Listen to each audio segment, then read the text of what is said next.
नमस्कार दोस्तों, आपका स्वागत है एल के स्टडी में। आज हम लोग सीखने वाले हैं एलसीएम और एचसीएफ निकालना बिल्कुल आसान तरीके से। तो आइए साथियों समझते हैं पहले एलसीएम और एचसीएफ का मतलब। आइए दोस्तों देखिए, एलसीएम का फुल फॉर्म क्या होता है तो जानिए।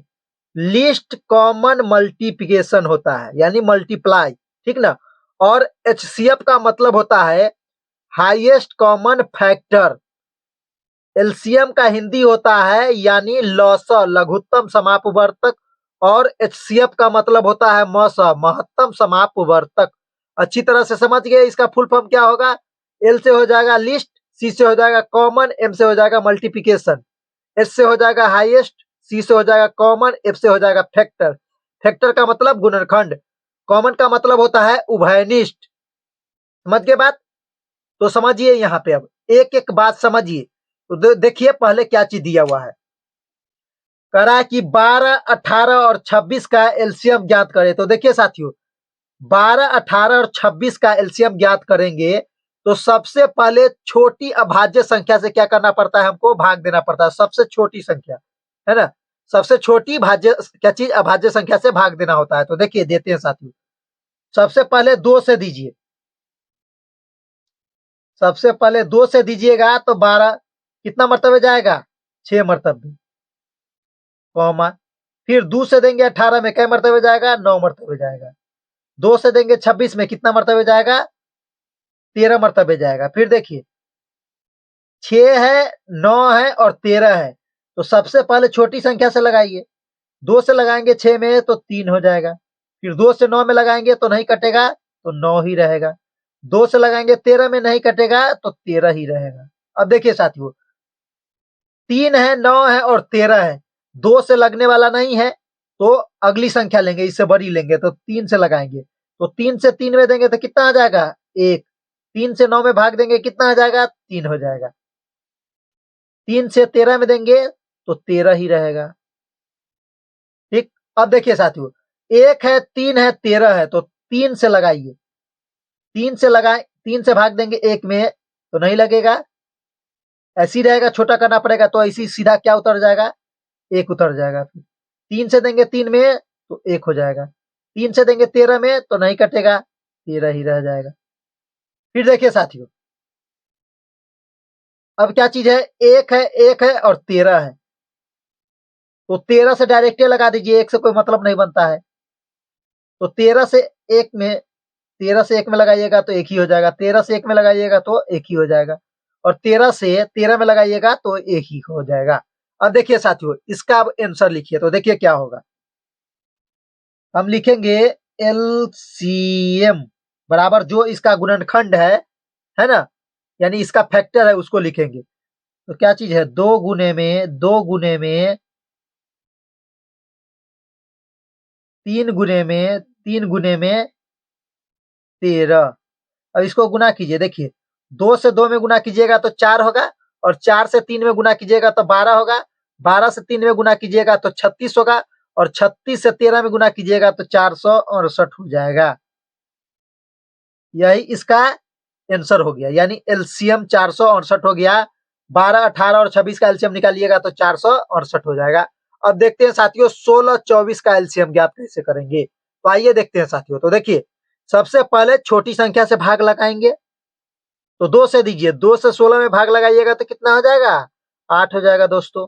फिर 2 से लगाइएगा 24 में तो 12 हो जाएगा। फिर 2 से लगाएंगे 8 और 12 में तो कितना आ जाएगा? 4, 8 में लगाएंगे तो 2 से देंगे 12 में तो 6 हो जाएगा। फिर 2 से भाग लगाएंगे 4 में तो 2 हो जाएगा। 2 से भाग लगाएंगे 6 में तो 3 हो जाएगा। अब देखिए साथियों, 2 है और 3 है तो सबसे पहले छोटी संख्या से भाग लगाइए।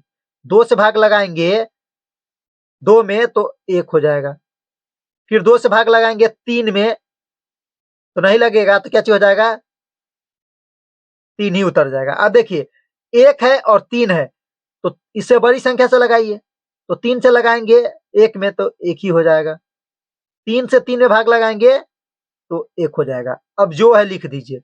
अब हम लिखेंगे एलसीएम बराबर जो है इसका गुणनखंड उसको लिखिए।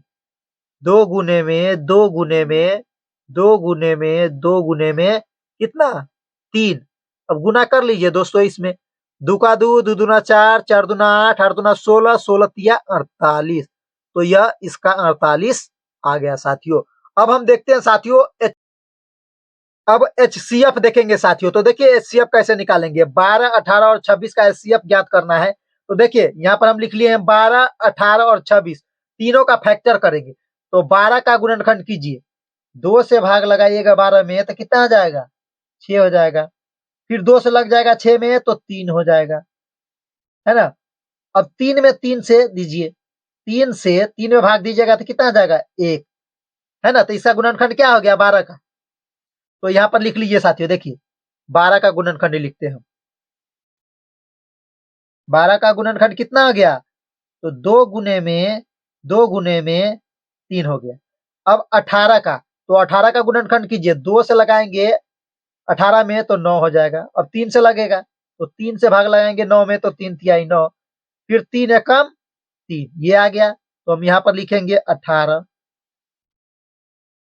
अब ये गुणनखंड लिख दीजिए, 2 गुने में 3 गुने में 3। अब 26 का, तो 2 से लगाएंगे 26 में तो कितना आ जाएगा 13, 13 दूना होता है 26। अब देखिए 2 से लगाएंगे 26 में तो 13 हो जाएगा। इसमें कितना से अब लगेगा 13 से ही लगेगा, तो 13 एकम 13। अब लिख दीजिए, तो 26 का गुणनखंड कितना आ जाएगा 2 गुने में 13। देखिए साथियों अब कैसे हम चुनेंगे एचसीएफ कैसे जानेंगे। तो देखिए साथियों, जो 12 का गुणनखंड, 18 का गुणनखंड और 26 के गुणनखंड में यानी तीनों में जो मिलेगा वही हमारा एचसीएफ होगा। जो तीनों में मिल जाएगा वही हमारा गुणनखंड होगा, और दूसरा जो नहीं मिलेगा, जो 2 में भी मिले तीनों में नहीं मिले, वह उसका एचसीएफ नहीं होगा। तो देखिए तो कौन मिला है, इसमें 2 है, इसमें 2 है, 12 के गुणनखंड में 2 मिला, 18 के गुणनखंड में 2 मिला और 26 के गुणनखंड में 2 मिला। देखिए ये वाला 2 मिला तो हम लिखेंगे एचसीएफ।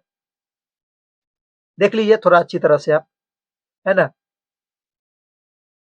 एचसीएफ बराबर कितना हो जाएगा 2, जो तीनों में मिला वही हमारा क्या हो जाएगा एचसीएफ निकल जाएगा। तो यानी 12, 18 और 26 का एचसीएफ कितना निकल गया, तो 2 निकल गया साथियों। अब देखिए 16 और 24 का एचसीएफ कैसे ज्ञात करेंगे। तो आइए साथियों वही काम करते हैं। 16 का पहले है आप इसका अभाज्य गुणनखंड कर लीजिए। 16 का अभाज्य गुणनखंड कीजिएगा तो क्या हो जाएगा, देखिए अच्छी तरह से आप समझिए। 2 से भाग लगाएंगे 16 में तो 8 होगा। फिर 2 से जाएगा 8 में कितना मर्तबे 4 मर्तबे। फिर 2 से जाएगा 4 में 2 दूना 4। फिर 2 से 2 में देंगे भाग तो कितना आ जाएगा 1। या कितने का गुणनखंड हो गया साथियों 16 का गुणनखंड क्या हो जाएगा, तो यानी फैक्टर 2 गुने में 2 गुने में 2 गुने में 2। अब 24 का करेंगे तो 2 से दीजिए, 2 से भाग दीजिएगा 24 में तो हो जाएगा 12। फिर 12 में 2 से भाग दीजिएगा तो 6 हो जाएगा। फिर 2 के पारा में 6 आता है तो 3 हो जाएगा। अब 3, 3 एकम 3, यह इसका गुणनखंड हो गया। यानी 24 का अभाज्य गुणनखंड कितना हो जाएगा, इसका फैक्टर हो जाएगा 2 गुने में 2 गुने में 2 गुने में 3। अब दोनों में ढूंढिए साथियों, अब इसका एचसीएफ निकालना है। एचसीएफ बराबर यानी 16 और 24 का एचसीएफ जो दोनों में मिलेगा वही क्या हो जाएगा इसका एचसीएफ होगा। तो देखिए यह वाला जो 2 है, यह वाला है ना, एक मिला तो 1 2 लिख लीजिए। फिर यह भी 2 मिल रहा है, 2 2 मिला तो 1 और 2 निकल आएगा। यह भी 2 निकल गया तो 1 और 2 निकल जाएगा। ये देखिए यह 2 है या 3 है, अब नहीं मिलेगा। अब इसको आप गुना कर दीजिए, 2 का 2, 2 दूना 4, 4 दूना 8। तो आपको पूछे कि 16 और 24 का एचसीएफ कितना होगा, तो आप बोलिएगा 8 निकलेगा साथियों। उम्मीद है अच्छी तरह से आपको एलसीएम और एचसीएफ समझ आ गया होगा। अगर वीडियो अच्छा लगे तो लाइक और शेयर जरूर कर दे। मिलेंगे आपसे अगले क्लास में, जब तक के लिए दीजिए मुझको इजाजत। आपका दिन शुभ हो, धन्यवाद।